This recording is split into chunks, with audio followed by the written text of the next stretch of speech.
Bismillahirrahmanirrahim. Assalamualaikum warahmatullahi wabarakatuh. Apa kabar teman-teman analis semua? Semoga sehat dan selalu dalam kebaikan.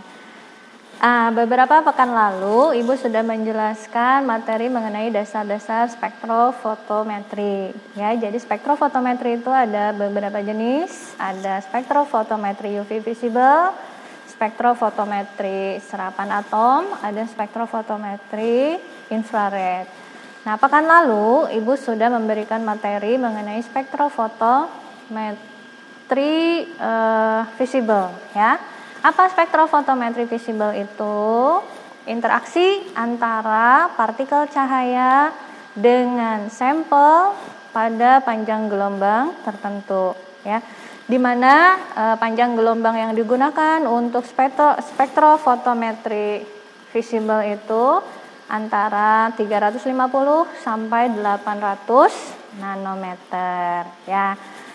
Untuk hari ini, sebelum masuk ke materi, sedikit yang harus dimiliki oleh siswa sebelum kita masuk ke perhitungan dalam analisis spektrofotometer visible. Siswa harus menyediakan kalkulator, ya, kalkulator saintifik. Minimal scientific FX 350 seperti ini. Tidak harus sama, yang penting scientificnya minimal 350. Kenapa? Karena kita butuh untuk menghitung data statistik dari hasil praktikum yang akan diperoleh nanti, gitu ya. Tidak harus beli, ya teman-teman, tidak harus beli. Jadi boleh meminjam ke kakak kelas mungkin, atau saudaranya punya, atau mungkin tetangganya. Nah, jadi ketika masuk ke materi pembelajaran spektrofotometer visible, teman-teman harus menyiapkan kalkulatornya sudah ada, ya. Kalau kalkulatornya tidak ada, nanti untuk mengolah datanya akan kesulitan, gitu ya. Jadi diingatkan lagi, harus menyiapkan kalkulator saintifik FX 350. Oke ya. Baiklah, kita masuk ke materi berikutnya. Bismillahirrahmanirrahim. Kita mulai materinya, ya teman-teman. Pekan lalu Ibu sudah memberikan materi mengenai hukum Beer-Lambert, ya. Hukum Beer-Lambert.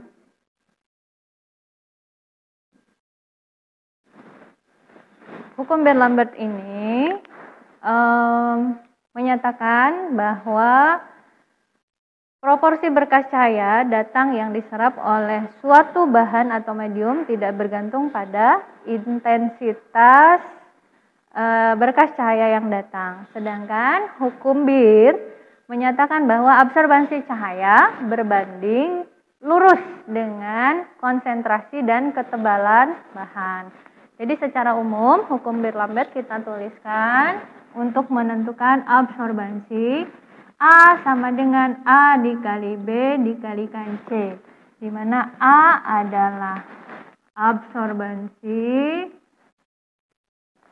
B adalah ketebalan sel, satuannya dalam sentimeter, dan C adalah konsentrasi, ya, satuannya adalah mol per liter. Ini kalau yang mau dicari adalah absorbansi. Sekarang bagaimana kalau yang akan kita cari adalah absorptivitas? A adalah absorptivitas. Kalau yang mau kita cari adalah A, maka ingat yang mau dicari adalah A, maka rumusnya menjadi A dibagi B kali C, ya. Bagaimana kalau yang dicari adalah B atau ketebalan kuvetnya? Maka untuk mencari B, absorbansi larutannya tetap di atas, kemudian dibagi dengan absorptivitas larutan dikalikan dengan konsentrasi larutan. Ya. Bagaimana kalau yang dicari adalah konsentrasinya? Maka C adalah A dibagi A dikalikan B. Nah, ini ya teman-teman semua.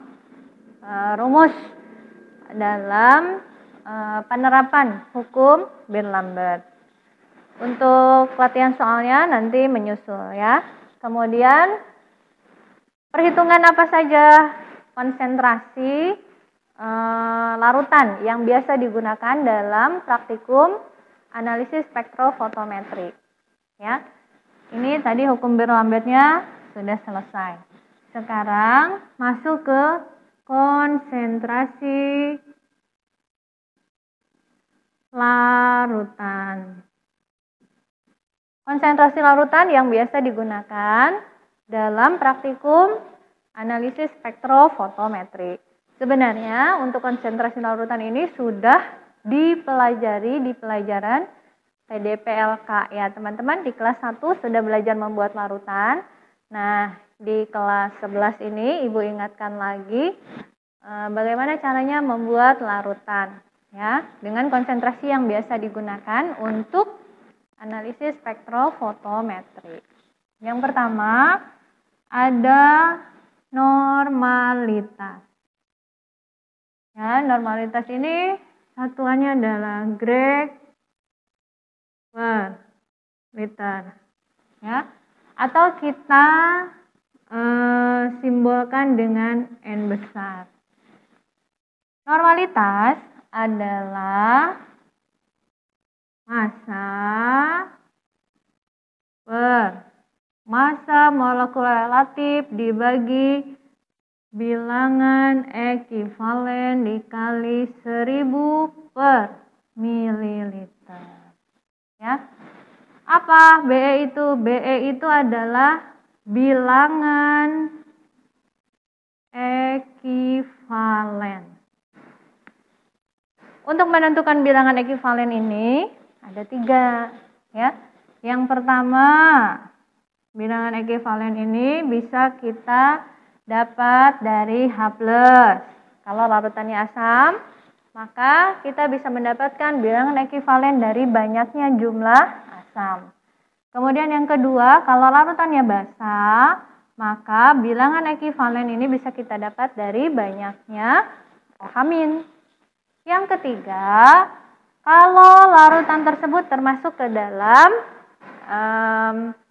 senyawa redok, ya, maka bilangan ekivalennya didapat dari banyaknya elektron yang dilepas atau ditangkap.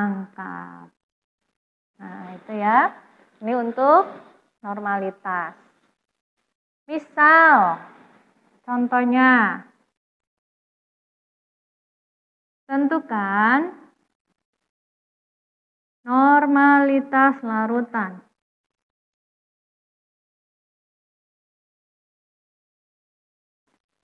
Untuk membuat larutan NaOH 0,1 normal sebanyak 100 ml. Nah, kita identifikasi dulu. Kita mau membuat larutan NaOH, konsentrasinya 0,1 normal. Tentukan massa.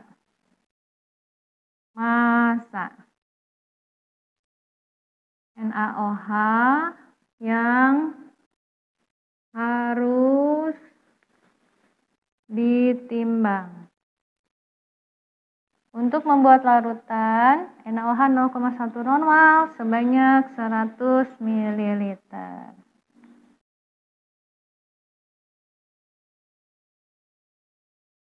Nah, jadi kita cari tahu dulu normalitas yang akan kita buat adalah 0,1 normal.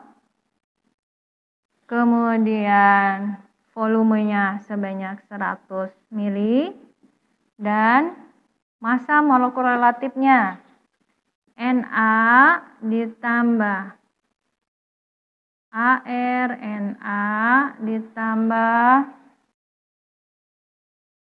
ARO ditambah ARH.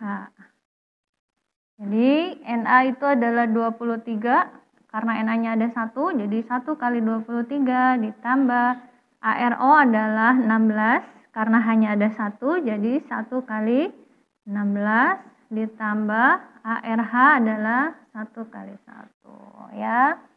Jadi jumlah semuanya adalah 40 gram per mol. Nah, karena NaOH itu termasuk senyawa basa, maka ketika diuraikan Na-nya menjadi plus, OH-nya hanya ada 1. Ya, jadi bilangan ekivalen dari NaOH adalah 1. Kita masukkan. Berapa massa yang harus ditimbang? Maka rumusnya menjadi N dikali Mr per Be dikali mili dibagi 1000. Ini adalah normalitasnya 0,1, kemudian 40 per. Bilangan ekivalennya adalah 1. Kemudian kita akan membuat sebanyak 100 ml dibagi 1000. Ya. 0,1 dikali 40 dikali 100. Jadi 4 kali 100, 400 dibagi 1000 adalah 0,4 gram. Nah, jadi massa NaOH yang harus ditimbang adalah sebanyak 0,4 gram. Setelah ditimbang kemudian dilarutkan dengan menggunakan Aquades, dimasukkan ke dalam labu takar ya. Kemudian sebelum dihimpitkan pastikan leher labu takar dikeringkan. Kemudian baru dihimpitkan dan dihomogenkan. Ingat ya teman-teman, untuk membuat larutan menggunakan labu takar. Kenapa labu takar? Bukan labu ukur ya. Karena labu takar yang kita maksud itu untuk menakar, hanya 1 kali takaran, hanya mempunyai 1 volume.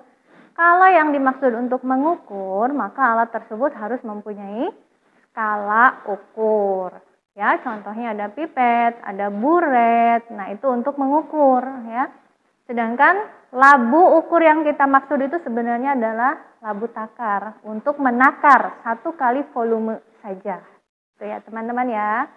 Nah, kalau sudah dihomogenkan, kita boleh megang bagian bawah labu. Sementara kalau belum dihomogenkan, tidak boleh sesekali memegang bagian bawah labunya. Jadi yang kita pegang adalah leher labunya ya, teman-teman ya. Ini untuk konsentrasi normalitas. Kemudian berikutnya adalah konsentrasi molaritas.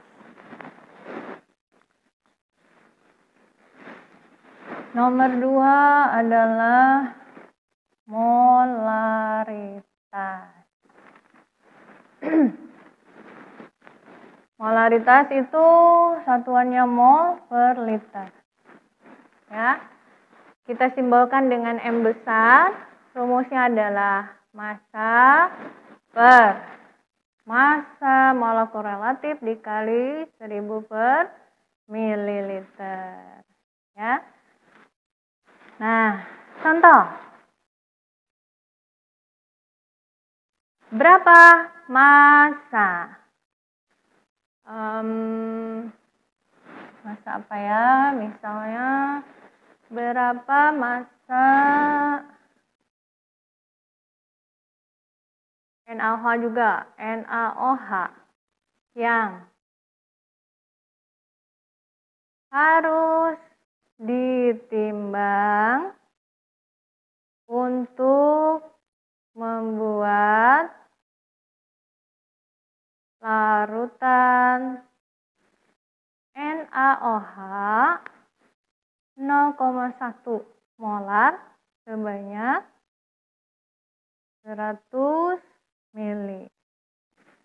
Nah, karena jumlah atom OH-nya sama, 1, maka nanti molaritas dan normalitas dari NaOH itu sama. Ya, teman-teman ya. Jadi, jawab. Di sini massa NaOH adalah molaritas dikali mR-nya dikali mililiter yang akan kita buat dibagi 1000. Kita mau buat 0,1 molar dikalikan massa molekul relatifnya adalah 40 dikalikan 100 mili per 1000. Ya. Jadi berapa? Ini 0,1 hasilnya sama, 0,4 gram NaOH yang harus ditimbang. Ya. Kemudian setelah molaritas berikutnya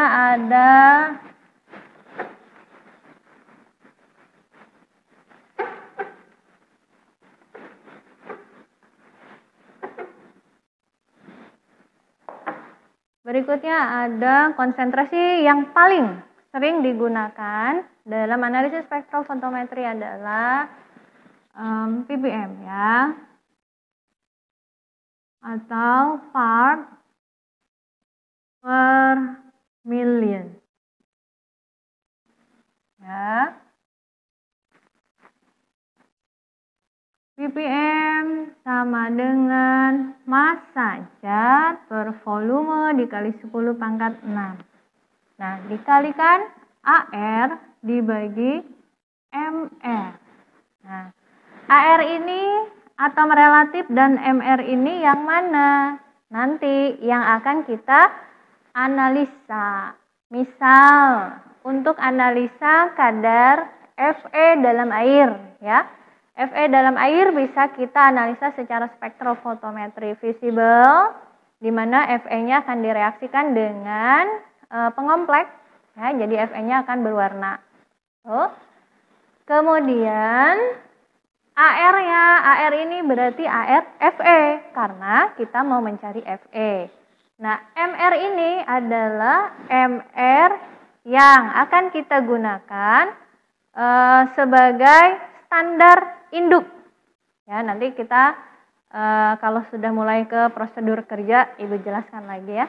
Sementara sampai sini dulu rumusnya. Ya, ini adalah ppm. Kemudian, bagaimana kalau kita mau mencari massa? Ini ppm yang akan kita cari. Untuk mencari ppm, rumusnya adalah massa per volume dikali 10⁻⁶ dikali AR per MR. Sekarang bagaimana rumusnya kalau yang akan dicari itu adalah massanya? Ya, maka kita kalikan. ppm dikalikan volume dikali MR dibagi 10⁻⁶ dikalikan AR. Ya. Jadi untuk materi perhitungan yang biasa digunakan untuk analisis spektrofotometri, ini normalitas dan molaritas biasanya digunakan sebagai pereaksi.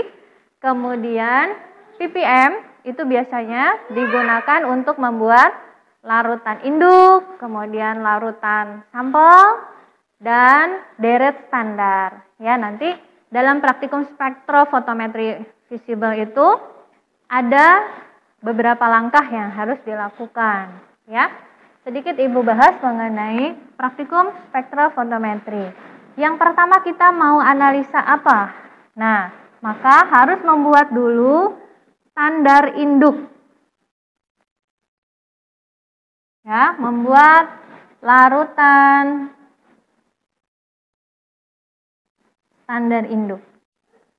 Dari standar induk ini kita akan membuat deret standar larutan deret standar. Ya. Kemudian yang ketiga kita preparasi sampel. Apa preparasi sampel itu? Preparasi sampel itu memberikan perlakuan pada sampel supaya sampel tersebut bisa kita analisa menggunakan spektrofotometer. Gitu ya. Misalnya kita mau analisa Fe, tadi kita mau analisa Fe dalam air sumur di rumah masing-masing ya. Kita mau cek kadar Fe-nya berapa, misalnya ya, boleh dibawa ke lab. Nah, nanti sampel air sumur tersebut kita berikan perlakuan dengan menambahkan hidroksilamin untuk mereduksi Fe3+ menjadi Fe2+. Kemudian setelah direduksi akan kita tambahkan ortopenantrolin. Jadi ortopenantrolin ini fungsinya untuk memberikan reaksi spesifik, memberikan warna ya. Jadi nanti ketika ortopenantrolin ini ditambahkan kepada sampel, maka warnanya akan berubah menjadi oranye. Nah, itulah warna Fe2+-nya yang akan kita analisa. Setelah menambahkan ortopenantrolin, kemudian kita tambahkan juga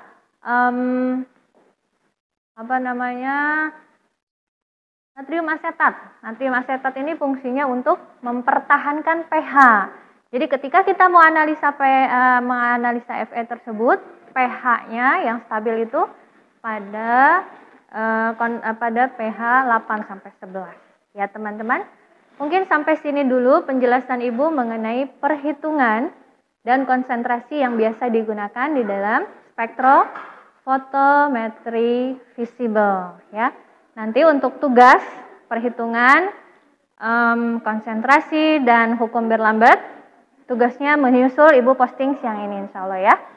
Oke, Ibu akhiri. Semoga penjelasan Ibu sedikit bisa memberikan pencerahan, bisa dipahami. Ya, Ibu akhiri. Assalamualaikum warahmatullahi wabarakatuh.